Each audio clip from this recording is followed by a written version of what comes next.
Now, back in July, Trump was questioned by the National Association of Black Journalists. Listen to how he was treated. You've attacked black journalists, calling them a loser, saying the questions that they ask are, quote, stupid and racist. You've had dinner with a white supremacist at your Mar-a-Lago resort.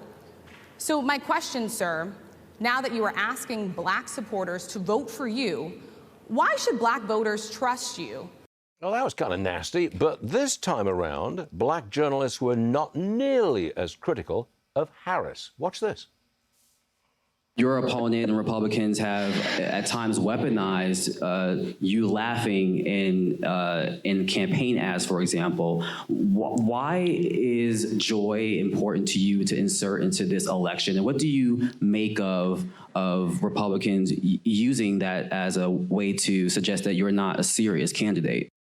Oh, that's a different kind of treatment, ain't it? Jon Levine joins me now. That's a clear case of media bias. Well, yeah, I would say it is, but also, is anyone really surprised? I mean, I think regular viewers of Fox News and just of the media in general can obviously see that the press wants Kamala Harris to win. And obviously, the National Association of Black Journalists is going to be particularly predisposed toward Kamala Harris because she would be the first black woman president.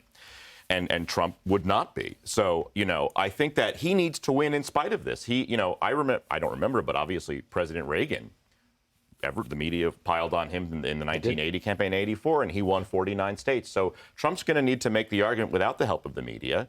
And I think it's baked into the cake that the press is hostile. It's not new to anybody. So they need to make their case to the American people and define Kamala Harris, because the media will not do that job for him. I want to talk about the New York Times. The tech union there is reportedly threatening to strike on Election Day. They've got a series of, I think, bizarre demands. They want things like pet bereavement leave. They want a 4-day work week, and a ban on scented products in break rooms. Woke lives at the New York Times, does it not? Right. This is the pet bereavement is great. And, there was another good one, too. Mandatory trigger warnings in company meetings on sensitive subjects. That was also in the original semaphore report. These are like if you put into ChatGPT, like, come up with crazy woke union ideas at the New York Times, and it would just spit these out.